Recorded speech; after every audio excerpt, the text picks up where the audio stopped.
everyone! Magandang gabi po sa ating lahat. Narito na naman si Len para sa ating ika-88 day ng ating sharing ng devotion video or 88th day. And happy anniversary nga pala, wedding anniversary sa ating Pastora Joy and Bro Lek, ayan, from Alive in Christ Hong Kong and Alive in Christ Baguio kasi nasa Pilipinas si Pastora Joy. Ayan, so sakto, di ba? 88 devotion tayo. 88. Ayan, 88.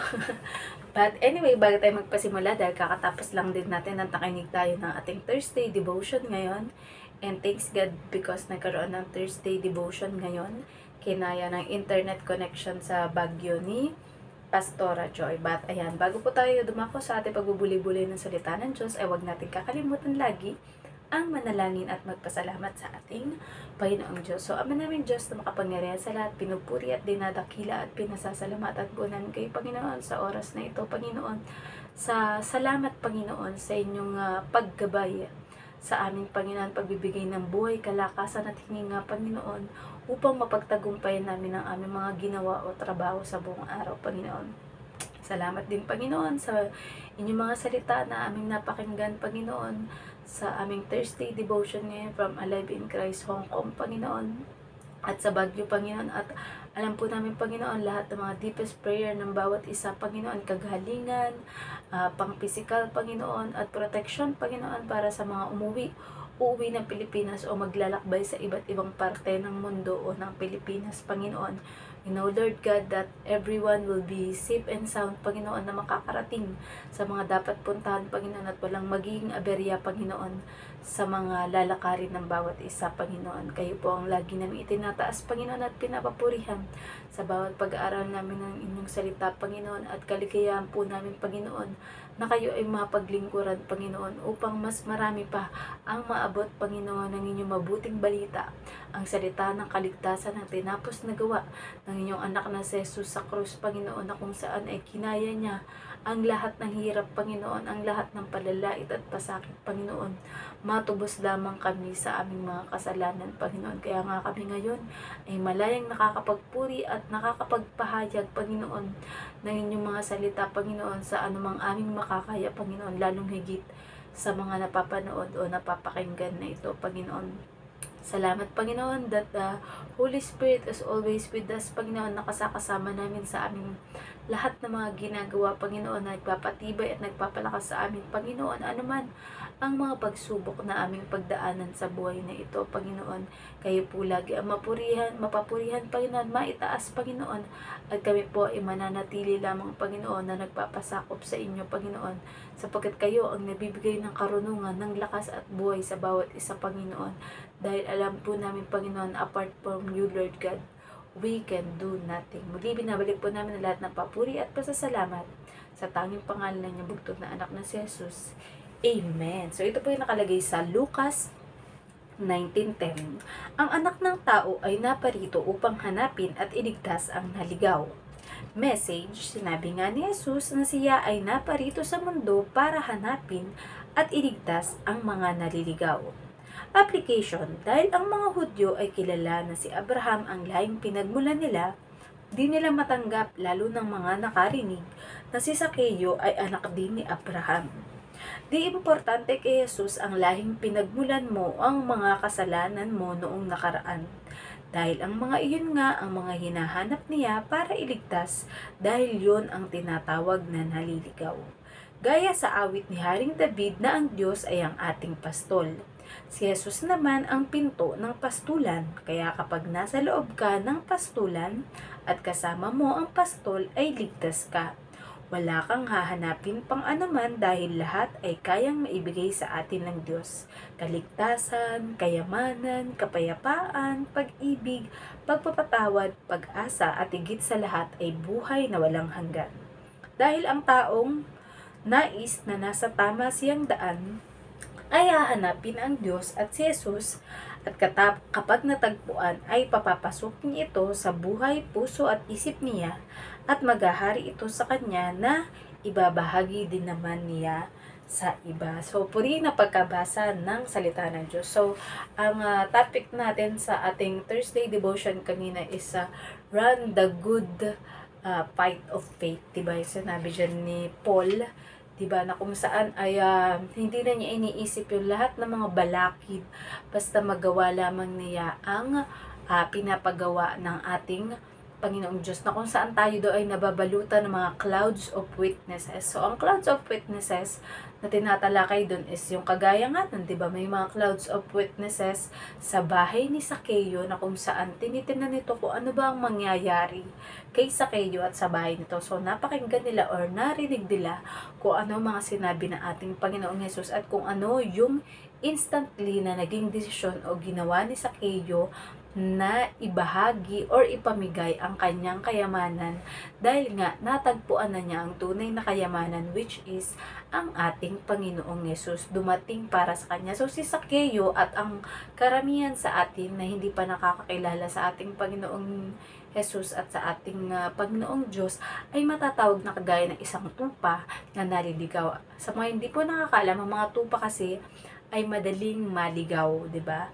Kumbaga kapag halimbawa merong nag-ingay, na halimbawa konting mga kaluskos or what or something, ang mga tupa ay mabilis magpanik. Yung kumbaga, parang tayong mga tao, 'di ba? Kapag halimbawa ay parang may ganitong problema or what or something, mga problema sa pera, mga bills, 'di ba? Nagpaparamdam na sa mga bills. Kaya nangyayari sa iyo ay nagkakaroon ka ng takot na kung saan ikaw ay parang tupa na tatakbo kung saan-saan. Paano kung ang matakbuhan mo bilang tupa ay sa lugar pala ng kapahamakan, di ba? Yung mapapahamak ka, pwede kang mahulog sa bangin, di ba? Or masabit ka sa puno na nasa may malapit sa sa pagkahulog, 'di ba? So ang pagkahulog naman is ang tinatawag na kasalanan, 'di ba? So nariyan ang ating pastol na ating Diyos, at si Jesus nga ay tinatawag na pinto ng what we call this, ng ating pastulan, 'di ba?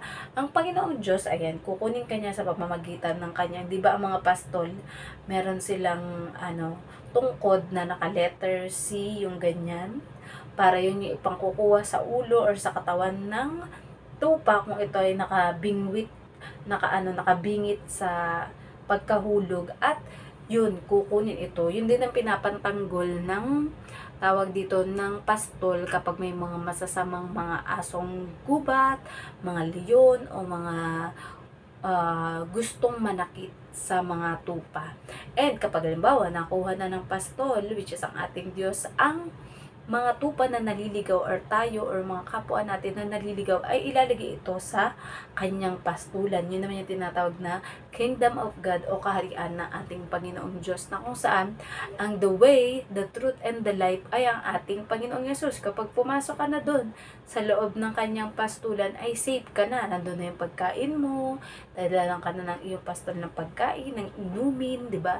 At ligtas ka dahil binabantayan ka talaga at nababantayan ka mabuti ng iyong pastol, 'di ba? So kagaya dito na si Zaccheo ay nagdesisyon siya sa kanyang sarili na papasukin ng ating Panginoong Diyos at ang ating Panginoong Hesus sa kanyang buhay, ay nagbahagi siya ng kanyang mga kayamanan sa kapwa. So tayo, kapag nakapakinig tayo ng Word of God or tinanggap natin yung kaligtasan mula sa ating Panginoong Hesus, sa tinapos na gawa niya sa krus, diba, na kung saan ang ating Panginoong Hesus, kahit gaano yung sobrang hirap na pasanin ang lahat ng ating kasalanan, na sabi nga sa naging patotoo ni Pastora Joy kanina, diba, na kung hindi tinapos ng ating Panginoong Hesus, na halimbawa nakapako na siya sa krus, tapos sinabi niya, ay Ama, ayoko na palang tapusin tong pinagagawa niyo sa akin.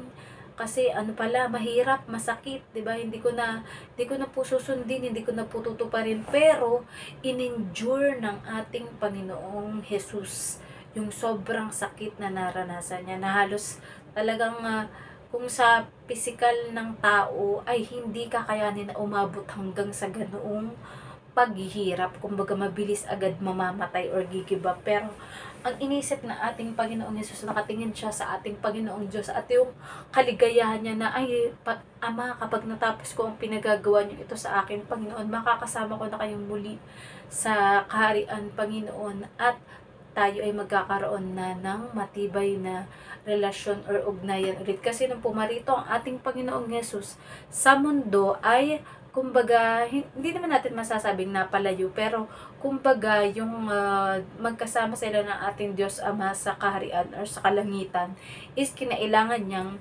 bumaba dito sa lupa. Kung hindi niyo mapapansin, ang story ng ating Panginoong Yesus ay kagaya din ng story ni Job, 'di ba? Na kung saan si Job ay isang matuwid na tao, as in walang nagawang kasalanan, pero lahat ng meron siya sa isang buong araw ay nawala. Mga anak, kayamanan, mga katulong, 'di ba, bahay. Ang natira lang sa kanya ay ang kanyang asawa. Ayan, ang kanyang asawa na kinundin na pa siya. Parang kumbaga, parang si Satanas na, ano ka ba, nawala na sa iyo ang lahat. Pagkatapos, nananatili ka pa rin nagtitiwala at nagpapasalamat sa Diyos. Sabi, sumpain mo na yung Diyos.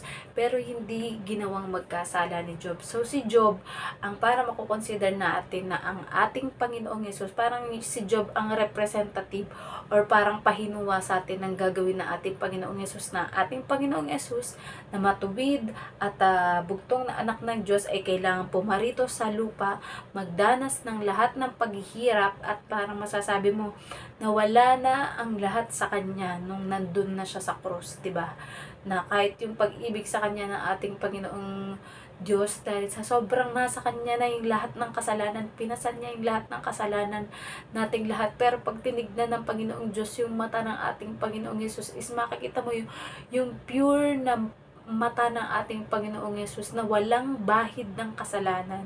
Pero para sa ating kasalanang lahat ng mga tao, ay kinaya niya, tinapos niya at na-overcome niya or nag-victory siya at napagtagumpayan niya. Kasi nga, mahal niya ang ating Panginoong Diyos at nais niya na matupad ang pinagagawa nito sa kanya at magtagumpay siya.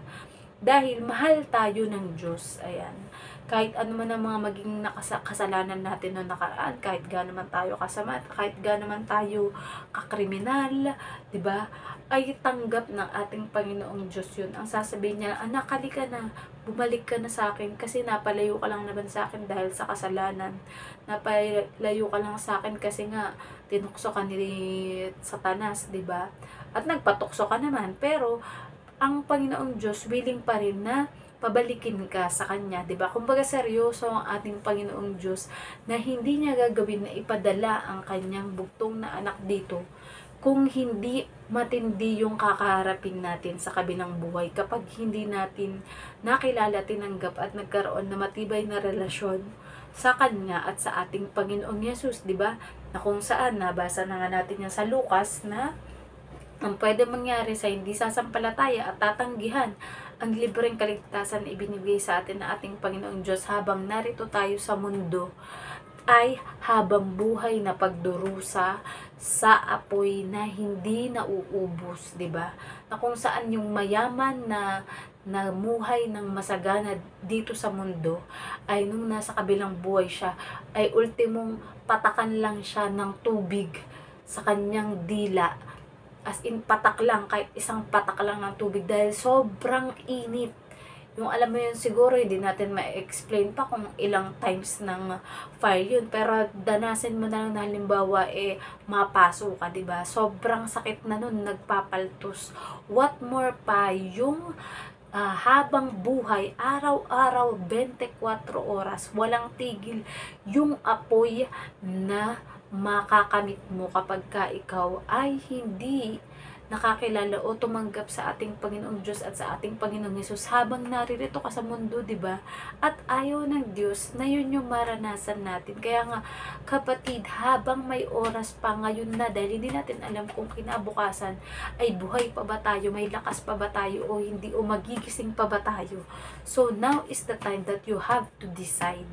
Ayan, I have decided, I will follow Jesus, I will follow God, at mag-aaral ako ng kanyang mga salita, patitibayin ko ang relasyon ko sa Diyos, makikinig ako lagi ng mga salita ng Diyos, ito'y aking pagbubulay-bulayan, at ako'y mananalangin ng buong puso, at lalapit at kikilalanin at magkakaroon ng matibay na relasyon sa Diyos. So the decision is ours po mga kapatid. Nawa'i magkaroon tayo ng desisyon na kagaya ni Zacchaeus na willing na patuluyin o papasukin sa kanyang buhay o bahay ang ating Panginoong Yesus at naghari ito sa kanya. Kaya nagdulot sa kanya ng pagiging mabuti at pagiging mapagbigay sa kanyang kapwa. So tayo din, maaari natin ibigay ang ating tulong sa ating kapwa sa iba't ibang pamamaraan, physical man yan, financial man yan, o pagbibigay payo o pagbibigay sa kanila ng mabuting balita na ito ng kaligtasan mula sa ating Panginoong Diyos. So naman po ay may natutunan tayo sa ating devotion ngayon at tayo po ay magpaalam sa pamamagitan ng closing prayer.